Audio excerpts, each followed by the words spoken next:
guys, welcome back to Hardcore Human Design. I'm Chell, that's Miko. Hi everyone. Though we were here last week, and the week before that, and the week before that, and the week before that, and the week before that, and the week before that, and the week before that, we have not actually been here in like 6 weeks maybe? I don't know. It's been a hot minute. I'll pop the picture up somewhere around here, but if you're watching, Miko and I met up in real life again. I think this is our 4th country this time. I could be wrong. Maybe our 5th country. 5th country? 5th country and 4th time meeting. There you go. 5th country, 4th time meeting. Not our 4th time talking. We talk way too much. But yeah, so that was super fun. Got to meet Yobu Thang.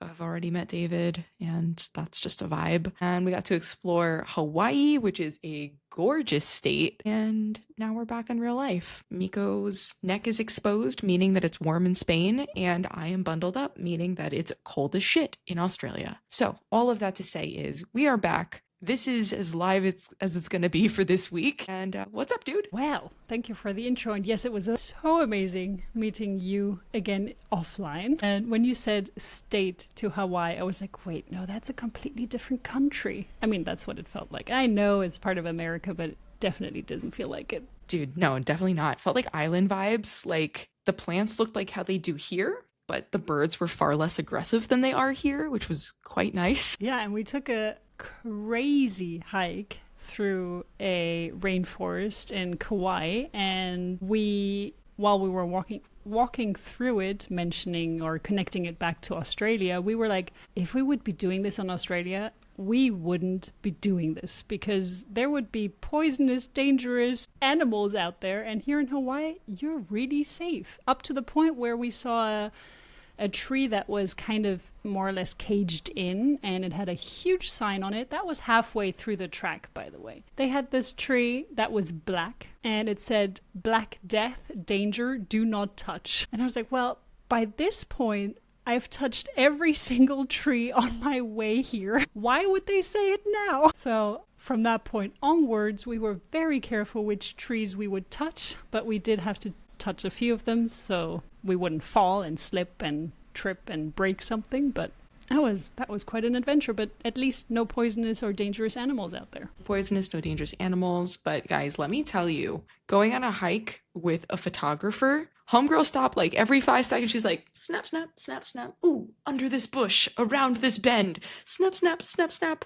A little bit of off-roading. Snap, snap, snap, snap. The lighting in Hawaii is a photographer's dream. I have to say, if you haven't been to Hawaii and you love photography, go there. It's breathtaking. So that was one hike up to a beautiful waterfall. And a couple of days before that, we also hiked to a volcano that was active like a couple of days before we got there. I'm kind of happy that it didn't explode when we were there because that would have been kind of scary, but it was pretty cool. It was. So yeah, one more thing that I would like to mention. On our last episode, the should I have kids? I don't know if you saw that, but we got a thumbs down. And I'm not saying that that's bad or anything, but if you leave such a thumbs down, how about you tell us why? We would love the positive criticism. I'm just going to take it as positive criticism or positive feedback or something, just to tell us what we could have done differently. Why did we get a thumbs down? I'm not taking it personal at all, but I just love to know. I just love to know. What's your opinion on it? Girl needs to know why, guys. Girl needs to know why. Yeah, because we want to improve, we want to grow, and to me, that's part of it. Don't you agree? Well, how do you feel about that? Wouldn't you like Thumbs to know? down? I think that's just a schmuck who doesn't like us, and it's fine. I know not everyone's going to like me, and I'm not for everyone, so it is what it is. Yeah, but even then, leave it in the comments below. You can do it, guys. Tell us. Boo Boo Tay Tay said it correctly. Haters gonna hate. Know what I'm saying? Yeah, I know what you're saying. Cool. Okay, well now, back to environments. I don't think we even told them about it. But we did talk about different environments in Hawaii, so that was a really good segue that we didn't say intentionally. So jump on take us into this environment discussion. Have you ever walked into a space and immediately felt at ease, or conversely felt restless and or uncomfortable? Because this is what we're going to be talking about today. So there are certain environments that feel really good and others that just won't resonate with you. But have you ever asked the question, why? I mean, sometimes it's very obvious because maybe it's super dirty and you like it clean, or it's messy and you like it tidy, or it's just really designed in a way that doesn't resonate with you. But according to human design, there can be more to this. And before we jump into how you can arrange your environment in a way that maybe resonates better with you or that feels more aligned, we want to first break down the structure as to how one should or can work with their human design. We always speak of this, but the first step is always listen to your strategy and inner authority. So follow your strategy, listen to your inner authority. If you don't know what that is, check out our first few episodes where we talk about this. I think it's episode 2 and 3, but you will find it. It's in a playlist on our podcast on YouTube and Spotify. You will have to just scroll a little bit down, and any other platform, I don't know, but we're streaming there as well, but I'm not aware of how they function. So the first thing, strategy and inner authority, because everything else falls into place when you follow that. However, if you do want to take it a step further, you will have to take a look at environments, because there's like a hierarchy that just evolves through human design. And the hierarchy is that you will need to figure out what is the right environment for you, what feels good to you, where do you thrive, where do you have the energy. And then you can work on your physical body, aka your diet. So of course, that's not just the diet, there's also exercise, but everything will fall into place when you're in the right environment. And I have to speak from my own experience here, because I've traveled so much in the world, and I can see when I'm able to keep up my routine and when I'm not able to keep up my routine, or when I'm able to keep up a healthy diet and when I'm not able to do that. And before knowing human design, I was like, why is that? Why is it that in some countries I'm craving the right foods and the right nutrition? It's not just foods, it's also everything that nourishes you. So it's information, it's teachings, it's, I don't know, anything that you can learn or absorb or take in, movie shows, podcasts, all of that. And there are areas and places in the world where I was like, yeah, I just want to nourish myself with things that actually fill me, and other areas or places that I watched or listened to things that weren't filling me. So it really, to me, I felt that a lot, that when I was in India, for example, I was eating fruits and vegetables. I don't know, I could have just lived on my morning fruit bowl with my grated coconut, mango, banana, some really yummy honey tasting like fruit that I still don't know the name. I just pointed to it and I was like, can I have this please? And some melon, and I don't know, it was just a delicious fruit bowl, and I could have eaten that day in, day out. Have you had this experience as well? Yeah, I'm experiencing it right now in my not ideal environment. It's not great, let me tell you. I've experienced a positive environment. I think New Mexico was that. I felt like I could lean more into like my hippy dippy there. New Mexico was really fun in that regard. I don't know so I went to school in Providence in Rhode Island. I don't know if that was a healthy environment. I mean, I was 21 and working a ton in addition to going to school. So I don't know if that was a healthy environment, but I felt like that city taught me something. I think it was a for then me city, but I think most recently I felt more aligned in Germany than I do here. Like for sure. Yeah.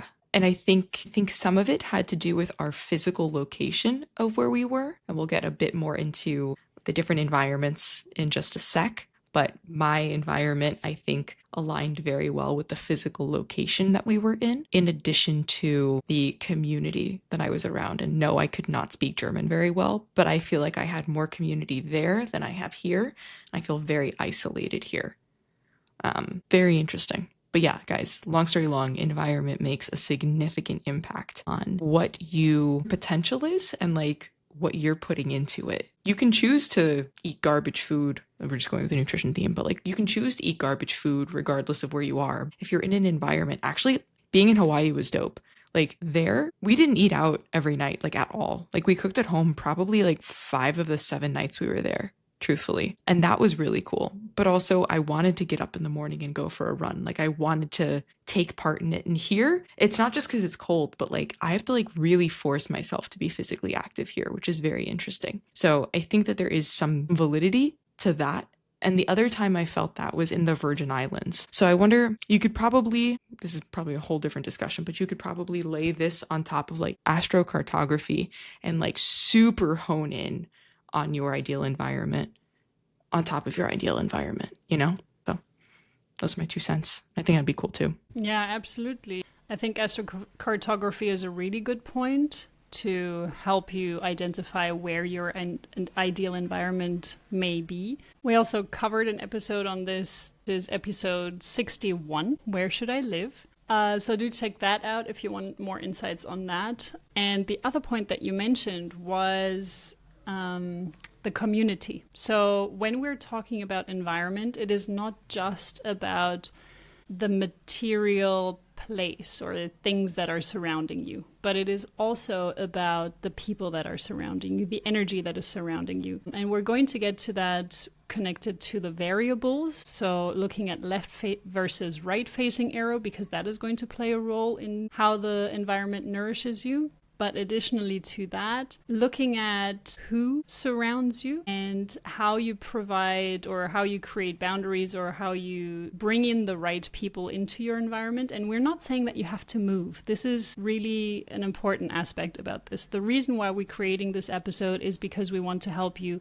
figure out how you can make your current environment, how you can make it feel more aligned to who you are and what makes you feel good. And in order to do that, to figure out what makes you feel good, you will have to use your strategy and inner authority. So whatever we're talking about here, and whenever you want to start making changes in your space, in your environment, regarding people, but also regarding things, so maybe get a new bed, get a new couch, or just start with other smaller things if you don't have the financial means at the moment. Maybe it's about getting a cozy blanket that you can meditate on every single day and fill it with positive energy, or just doesn't have to be meditation, but it can just be sitting there for 2-3 minutes and filling it with positive gratitude vibes. And that is already creating a little tiny space, so you don't even need to get anything new. You can just sit down, grab a pillow that you like, and do that with one of your favorite pillows. It's really about creating more joy, happiness, and just fulfillment in your space, with starting with what you have and building from there. So as we discussed, there are 2 ways of going about this, but the most essential way that will help you create a better diet for yourself is really feeling good in your environment. So I would recommend really starting there. Figure out how you can make your environment feel good, even if it's not your perfect, most adored place that you would want to live. But find ways to, and continue listening to this episode, because we're going to give suggestions on how to do that. The other way is you could start with your diet. You could start implementing healthier foods or nourishing foods. It doesn't have to necessarily be healthier foods. We talk about the digestion variable in another episode. So if you want to check out our episode on diet, go check out episode number 8. We also get some useful insights from our registered dietitian on the other side of the world. And the only thing is that if you start with the digestion variable and implementing your optimal nutrition and determination, your digestion type, it can feel more difficult to do that if you're not in the environment that feels good to you. So, as we said, you don't need to move, you don't need to go anywhere new, but we would recommend you to really implement things that we're going to mention here if it resonates with you, if it speaks to your inner authority. All right, guys. So the reason you all came here today is to talk about environment. And the way we see that on your human design chart is through the environment variable. So if you zoom into your chart, pull it up, take it out, whip it out, wherever you want to go, it is the lower left hand arrow. And if you guys are watching, Miko's doing some it feels like you are on an airplane, guiding us towards the emergency exits right now. She's being real aggressive with the lower left arrow. Anyway, so that's where you're going to look. So the way your environment is determined on your chart is not only by looking at this arrow, but we're going to go a bit deeper into the colors of this. So this is the first number, right? So color, tones, bases, color and tone are important for this. And again, if you guys are watching, Miko is circling. So what that means is caves, 1, markets, 2, kitchens, 3, 4, mountains, valleys, 5, shores, 6. We're going to start from the 1s and work our way up. I was going to say down, but work our way up to 6. So with caves, If your environment is caves, you'll have a number 1 in your color. And the needs of someone with this environment is going to be safety and protection. Think coziness. Think having your physical body protected in some way, shape, or form that feels really comforting to you. So your environment is, in theory, going to speak to you, right? Is it going to motivate you to be active? Is it going to motivate you to be passive? What is your environment going to tell you? Again, with that core need of the safety protection aspect of it. If your arrow is facing right, this is a passive style. Are you feeling relaxed? Is there kind of this seamless integration with you and your environment that you're in? So really feel into it if you are a caves environment. Some tips for your home design or for your cozy, comfy cave space could be positioning the furniture against walls, having a canopy bed, so it kind of like encompasses you, some warm tone lighting, and weighted cozy blankets can also be really helpful. Again, just think of what would make you feel safe and secure in that environment. And last but not least for caves, it's really important that you determine who comes into your world, your environment. So by that, I mean your home is your cave, your safety and protection area, your cozy spot. Be very selective with who you bring into that space of yours. Select those humans, select the individuals that you bring in with discernment. Number 2, markets.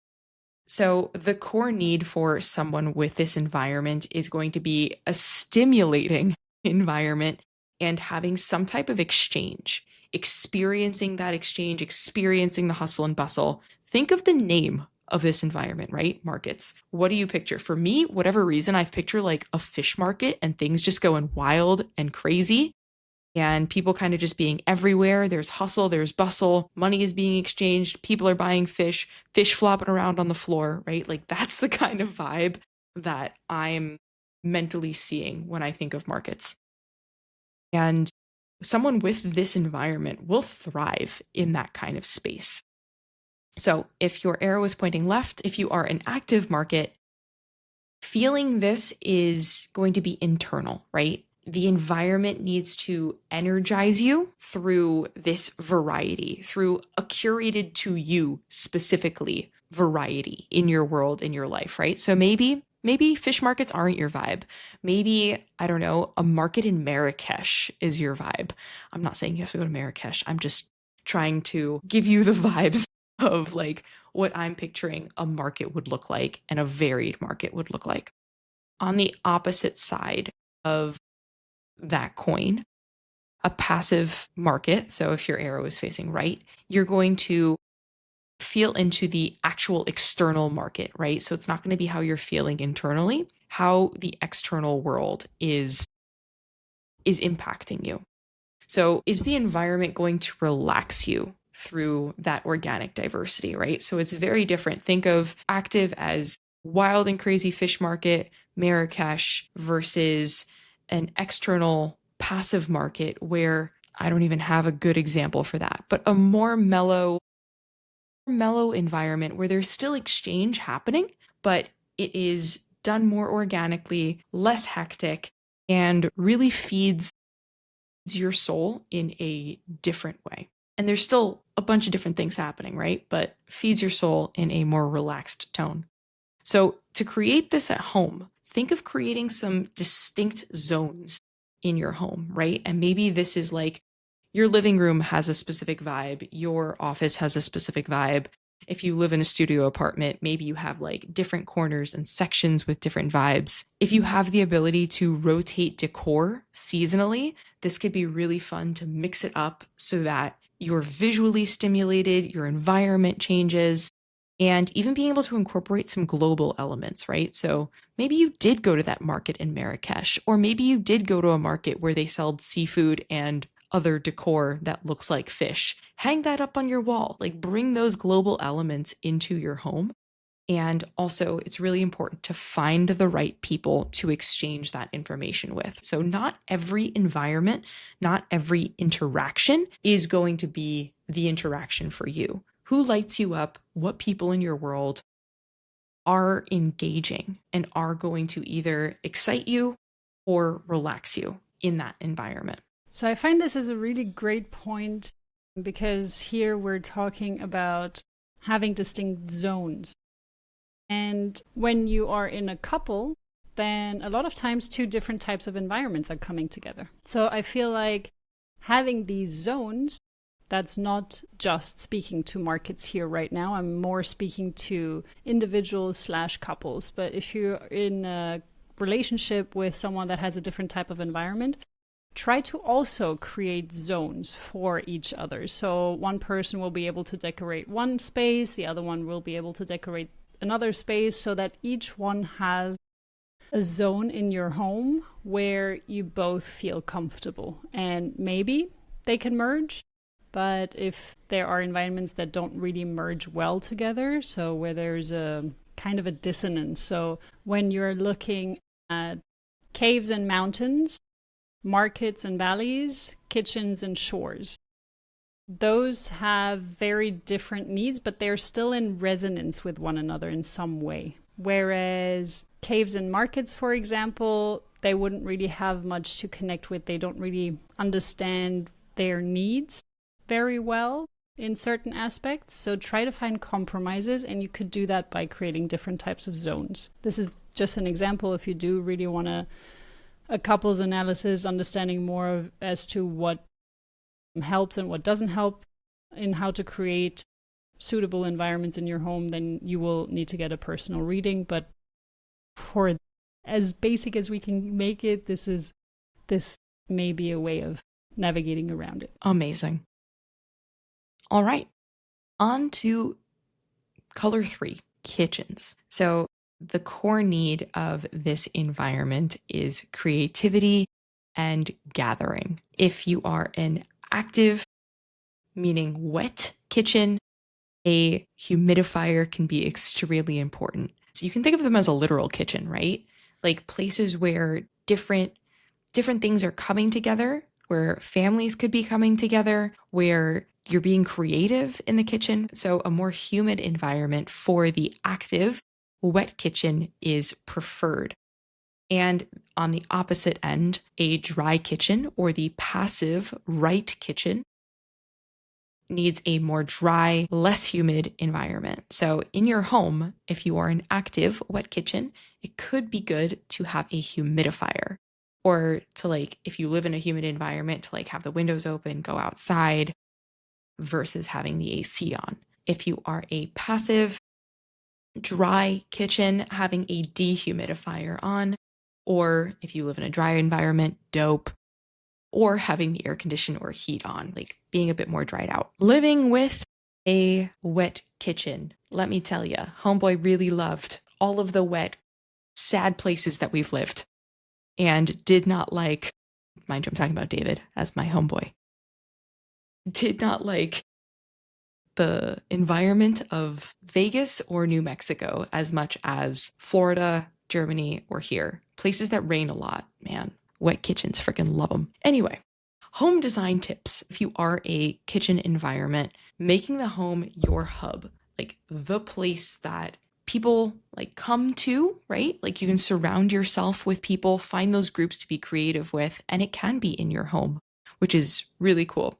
You can also display creative projects or things that you've collected and found that just like make you feel really good internally. You can bring music in whatever way that looks or works for you, whether it's a sound system, something along those lines, but a way to make it a kind of this joyous environment and bringing those people together. So finding groups to connect with in that space, but also knowing when you are done and being able to disconnect from people as well. So at your own free will. So finding spaces that really allow people to come together, but you can also step back from and have your own space and time as well. So those are the first 3. Miko, will you take us on an endeavor through the following 3 environments? Thank you, Celestina. So I think this has already helped a lot. What we haven't mentioned here yet are design elements, which I feel could also help a little bit. So kind of going back to caves, markets, and kitchens as some ideas. If you do want to add something, caves could benefit from warm, earthy tones and different kinds of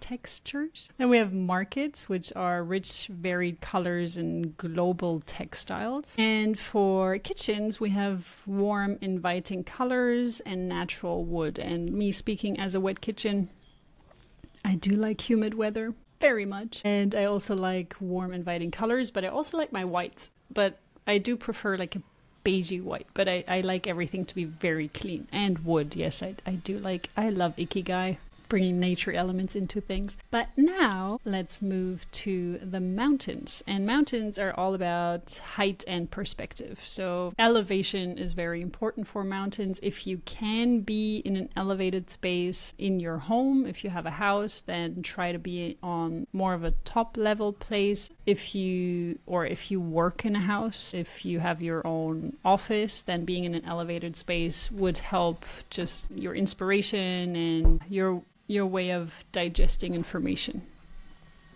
So height, important, perspective, important. So mountains often love to have a nice view from an elevated perspective, be able to see more than just a house wall, for example. If you're living in a space where you're faced with having the other building right in front of your face and you can't see anything below that, behind that, then it may feel a bit daunting to you. If you are not able to move, then maybe just hanging up images of mountains or open spaces can be very, very helpful. So just having landscapes from above, maybe even the whole world, seeing the whole planet. That may be a bit too high, but you know what I mean. Just add some elements in there which make you feel like you're able to see from a higher perspective. As a mountain, you will either have a left-facing arrow, which is active, or a right-facing arrow, which is passive, and that is connected to an active mountain often really literally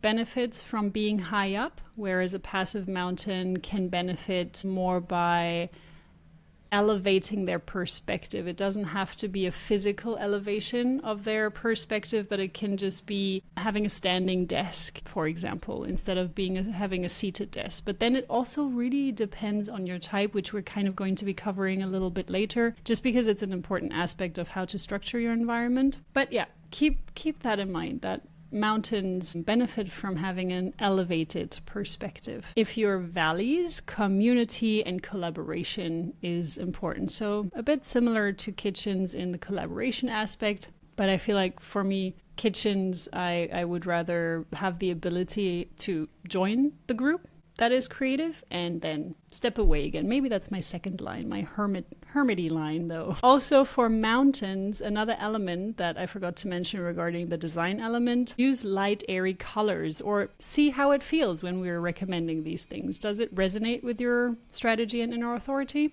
Does it feel good? And having clean lines. So when you're imagining yourself standing on top of a mountain, everything is very clear. There's not much clutter because you can't see every little detail of those trees, of those mountaintops on the other side of your view, of that lake. You don't see every ripple of the waves. So yeah, keeping it clean, light, airy. For valleys, you have the aspect of sound that becomes very, very important. So make sure that you are creating an environment where you have sounds that feel good to you. Some will love hearing that water splash from your water installation. Others will get annoyed if they just hear that all the time in the background. Have a sound system that you enjoy. Especially if you are a wide valley, then you will prefer most of the time having sounds coming from further away. If you're a narrow valley, you will prefer wearing headphones or even having headphones that are numbing the sounds.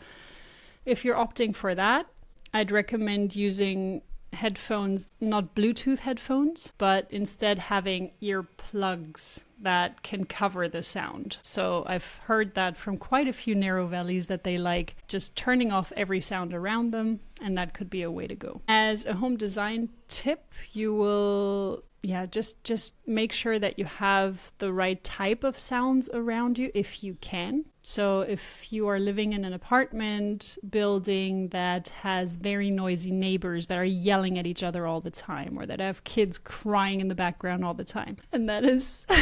I'm laughing because Celestina is in this situation right now. She's not a Valleys. It's fine. No, I'm joking. It doesn't mean that because you're not a Valleys, it's not going to bother you, by the way. She's nodding her head like crazy. No, I am. I'm a Wide Valley. Oh, you're a Valley. Okay. Yeah. Cool. So it does bother me. Yeah. So yeah, it's going to bother a Valley much more than it's going to bother the wet kitchen in your house. Usually. It doesn't mean that the wet kitchen isn't sensitive to sound, but Valleys are just really, really sensitive to sound. So every time that I share with a client, for example, you have hot taste and you love to eat hot food. And then they're like, yeah, but I also like it when it's quiet around me. Then I'm like, yeah, but one doesn't disqualify the other. It's just that for you to be able to digest something, you really need to eat warm, like above room temperature food, which means hot. It's not hot as in burning your gums off, but it's just, above room temperature food. And a lot of people think that with environments too. So yeah, valleys are just very, very sensitive when it comes to sound. As another design element, just using harmonious colors. And I would say Celestina enjoys that too, keeping things harmonious, neutral, having a little bit of elements here and there,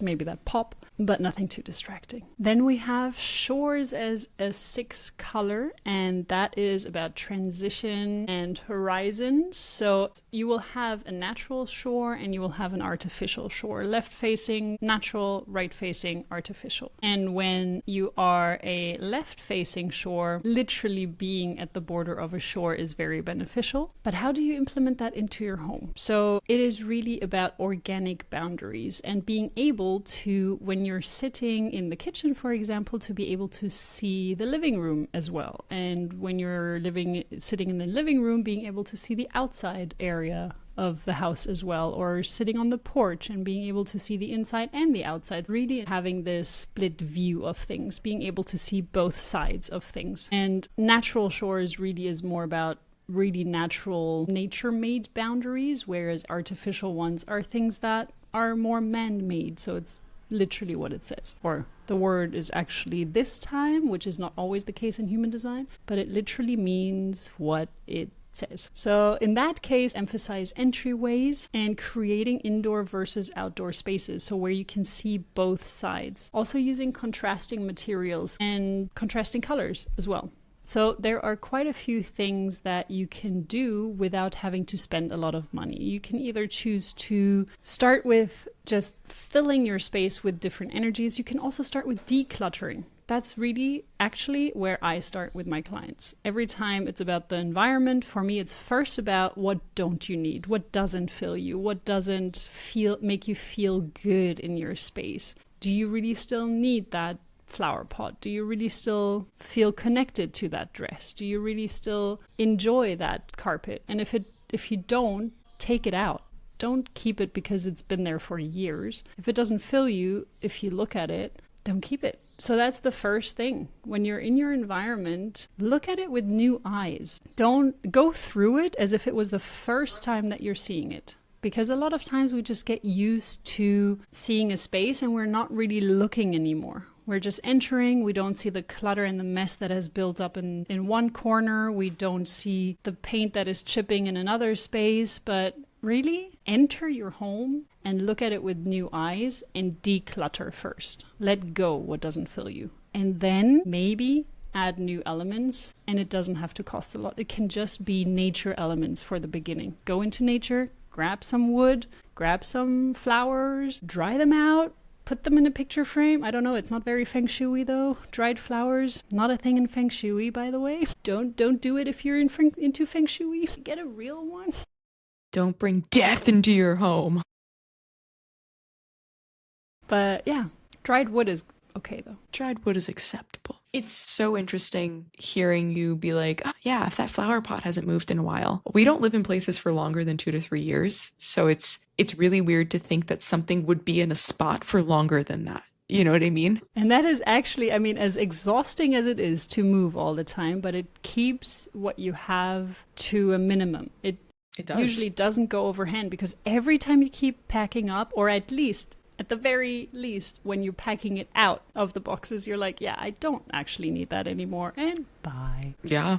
We've gotten rid of a lot of like kitchen gadget things because of that. Also, because we're in a 220 country, not a 110 country. You know, that messes things up too.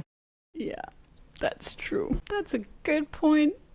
Yeah. So now that we've looked at the environment from each of the 6 aspects, we're also going to tie this into your type as well. So we're going to be looking at manifestors, manifesting generators / generators, projectors, and reflectors. So first up is manifestor, because your girl is one. So when looking at the environment variable, think of you need a lot of flexibility in your physical space. So for me, open layouts are fantastic. Being able to mix and match and do what I need to feel good in that space is really important. And being able to change it up, necessarily change it up, but structure it as you need it to be, I think is really important for a manifestor, right? Like, what's going to make you feel the most you in that space? Hopefully that makes sense for you guys. Do you have these moments where you just get up and are like, yeah, I need to change this, or I need to do this right now, and you just run around and start redecorating? Or does that happen?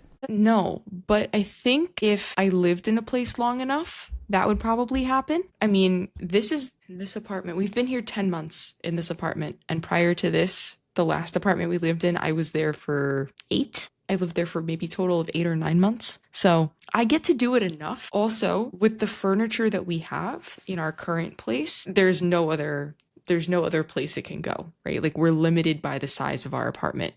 So while we do have, that's a really good point though, while we do have an open layout, I am limited by the size of our current apartment. And even in Germany, we had a fairly large apartment. I don't know how many square meters it was, but it was a weird shape. So only certain things could go in certain places. You know what I'd love? I'd love to live in a loft. That's where I'd probably move things around and like have fun with it, you know? But it would still have to have floor to ceiling windows. And that's my non-negotiable. Yeah, I love that too. As a direct light, like, that is my non-negotiable. Okay, we got way off track there. But yeah, I think open spaces. So manifestors out there, let me know if you guys live in lofts and if that feels like your ideal environment. For generators, both manifesting generators and generators, MGs, take a skosh of that manifestor energy and sprinkle it into this next description. Generators, you're going to want a stimulating environment. Maybe that's visually stimulating. Maybe that's with something that, again, you can kind of change it up a little bit. Maybe you change out the rugs to different colors. But monotony in your environment is going to trigger frustration. And that's not at all what you want as a generator type, right? So if you can keep your environment stimulating, and again, we discussed this earlier, maybe it's through music, maybe it's through visuals, maybe it's through bringing people in who really enliven you, right? There's a variety of different ways to do it. But if you can focus on making your environment stimulating, that's going to be super helpful. And for MGs, make it a flexible / stimulating environment. Yeah, I hear that a lot, that generators also often like colorful spaces. I don't think that's right for everyone. But what I also see a lot is that manifesting generators especially, but generators as well, they kind of always are working on something. And I feel like this is bringing this stimulation, that there is always a project that they're working on. There's always something that needs to be fixed or done in the house. And that's I mean, I'm sure when you look at your parents, there's always something that they're doing, but that is what I see. And resting or sitting down, relaxing, I don't think I see my parents do that ever. Maybe reading a book, but that's also doing something. My dad, quote unquote, meditates sometimes. By that, I mean he falls asleep in his chair. Yeah. Okay. I don't think you're supposed to be snoring when you meditate. It's like Shavasana. Yeah, that's not it. Yeah. So projectors. So projectors, on the other hand, they do require a space that, well, I like the way that it was phrased here, invitation aligned space. Like a zone where you can wait for invitations. I'm not sure if I would put it that way, but I do enjoy having my sacred space. So a space where I can meditate and I can fill this space with energy, a space where I can do my yoga, and I would love to have a space, a room one day where I can just leave my yoga mat and have my altar and just have this one room that is just dedicated to flowing movements. It doesn't have to just be yoga, but just a space where I can flow, where I can move and in the rhythm that I want right now, and where I can meditate, where I can do my gratitude practice, etc. So just a reflective space. I feel like that would feel really good for me. At the moment, I'm still rolling up and rolling out and rolling up my mat, but it's still, I have a space where I can do it every single day. I could leave it laying around probably, but I also don't like clutter. So that's another thing for projectors. You're probably not going to like clutter. You want it organized. Maybe it's also the left facing arrow in my environment. Well, the quad left in every variable. But yeah, I like decluttered, which is also maybe why I'm doing this with my clients every time. I'm like, yeah, get rid of stuff. Don't add, just get rid of stuff. Your first step is just Marie Kondo that. You're She's like, does it serve you? No. Does it fill you? No. Check it. Do you love it? No. Hell yeah. Yeah. Oh, is this the time? Is it time? Guys, this is going to be weird because if you're watching, it looks like I'm flashing you, but I swear I'm not. I'm just showing you the birthday present Miko got me. Yes. Hell yeah. I was so excited about this t-shirt. Yeah. Hell yeah. Hell yeah. The Care Bear heart energy saying, hell yeah. So good. Sorry, you were talking about reflectors. Sorry, guys. The 1% out there, I didn't mean to mitigate this discussion. I'm so sorry. So as a reflector, but also for any other type, if you're extremely sensitive to energies, the reason why getting rid of things that don't make you feel good, that don't fill you, that don't make you feel like you love it and you really cherish it, is because everything carries an energy. Especially if you're a reflector, make sure that when you do choose to buy something secondhand or when you do choose to buy something from an antiquity space, this is filled with energies. So make sure that you're using your strategy and inner authority to really feel into it. It doesn't mean that you don't have to buy it, but what can happen with a reflector is because you need 28 days approximately to figure out if something feels right for you, if it really is for you, or even longer, that you may acquire it and you may look at it throughout the next 28 days and be like, yeah, does it feel right? Do I still like it? Do I still resonate with it? And after the 28 days, you may actually feel like, yeah, no, that's not for me. I don't want it. I don't need it. And then you don't have to throw it away, and also everything else that I mentioned, it's not about throwing away everything. It's just about also maybe giving it away, maybe selling it. So there are many options. I didn't mean to say that you should throw everything into the bin because there are places you can give it to. People will be happy to use your things. My thoughts on secondhand things? Dude, secondhand things come with ghosties. I'm not about that. Secondhand clothing, fine, right? How are you going to find ghost in the jeans pocket? I don't know. My brother, he's very peculiar about his things. And he also thinks that some things are bad luck. So he won't wear something if he's had bad luck in it for twice, maybe if he's pushing it and he really loves it, he will give it a third chance. But usually after that, it's out. It's like, yeah, that's bad luck. I'm never wearing that again. So I'm not sure about clothes. I don't know, dude. If that were the case, I would never wear Lululemon again. All of your But I love my Lululemon Lulus. is secondhand? No, I didn't get them secondhand. I just had bad luck in my Lulus. Different pairs, but I've had bad luck in my Lulus. I think I just happen to wear them a lot. Could. And statistically, things happen. That's my brother's theory, and I think it's a silly theory. I don't think it's a silly theory, because if I'm telling you to cuddle a pillow, and to fill it with gratitude, other people can fill their clothes with bad juju. But I don't think it's in clothing, is what I'm saying. I think it's in like dresser drawers that are like 300 years old that have acquired some ghosties. That's what I'm trying to say. Okay, cool. Well, I think in the end, everything you believe, you truly, generally believe that's your reality, which is a positive for your Lululemons. Yeah. some like ancient beds. I've heard of ancient beds being ghosted. That's what I'm trying to say. Houses are normal, but furniture is a little bit of a weird one.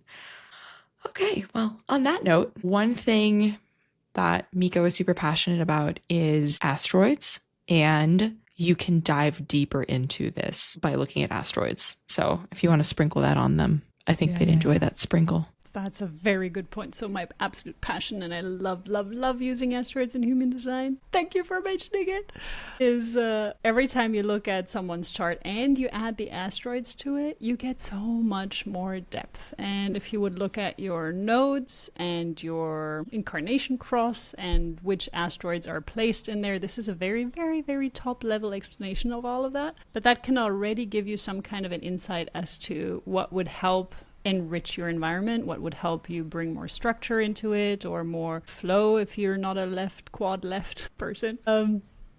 So asteroids can be extremely helpful for routine building or just energy increasing elements, and you would have to know where to look, but we did want to mention that just because it's such a beautiful thing to incorporate. And looking at some clients that have helped create structure or create habits and routines, more like it doesn't have to be structured, but create habits and routines that are filling them using asteroids. They give you so much. I supported someone telling them, okay, try to meditate more with crystals in your hand and being more in nature for someone else, connecting with birds for someone else because of the asteroids that are placed in their chart. And yeah, it's just a beautiful additional layer to all of this. And on top of that, even looking at the transitions. So just because you feel comfortable and good in one environment right now doesn't mean that this environment is going to resonate with you a few years down the line, because there is transition happening, there is growth happening, there is movement happening within you, and you either align more or less with who you are in your core, but also the planets are influencing you, and as you grow and age and evolve, that also influences you, and you can look at that as well through human design. Yeah, that's it for today. So good. Guys, we are stoked to be back, and we'll catch you live as we can be over the next couple of weeks. By that I mean our hair will be growing out normally and you will not see 6 weeks ago us, is what I'm trying to say. I thought we were doing a live stream. I was like, ooh, okay. No, but like this is relatively this week. So this is as live us as you're gonna get. Thank you everyone for watching, and leave us your comments, your feedback, your ideas, your inputs, your thoughts in the comments below. We would love that. Tell Miko if you leave a thumbs down. Yes. She's really PO'd, guys. Tell her. No, I'm not PO'd. I just want to know. There you go. Just curious. Just wants to know. Just wants to know. Don't do it, but if you do, tell us why. Exactly. I like that. I like that. Yeah. Preferably don't, because it does pull us down, but, well, not energetically, but just on YouTube, I mean. All right, guys. Okay. Toodles. Bye, everyone. Hardcore, the Human Design Podcast.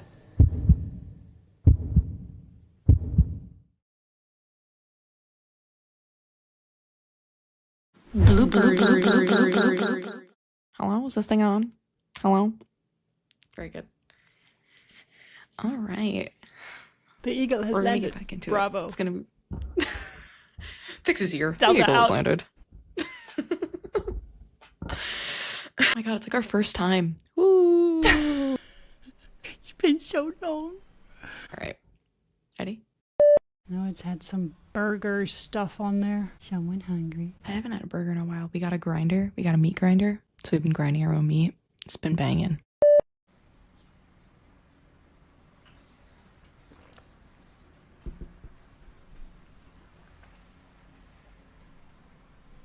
You gonna go? I was singing The Fresh Prince of Bel-Air in my head. As you do. It just hits you out of nowhere. I don't know why that was in my head, but we were there. It comes. It's you know. Have you watched the movie Inside Out? I think. The new one? No, I haven't. No, the first one. The one. old one? Maybe like 6 or 7 years ago. They have one memory that they keep popping back up, and it's the gum ad from I don't know, and it just keeps playing, and she's yeah. So I think that's one of your memories that just is randomly sent up to control center. So good. Oh my God. All right. Well, hopefully that was helpful. Wait, that the piece of types. it. I know. Okay, cool, I'm cool. not done. I was going to transition. Oh my God. She thinks she can read my mind. Well, I guess. Hopefully that aspect of it was helpful. It was aggressive, man. When we're cutting that, they will be like, whoa.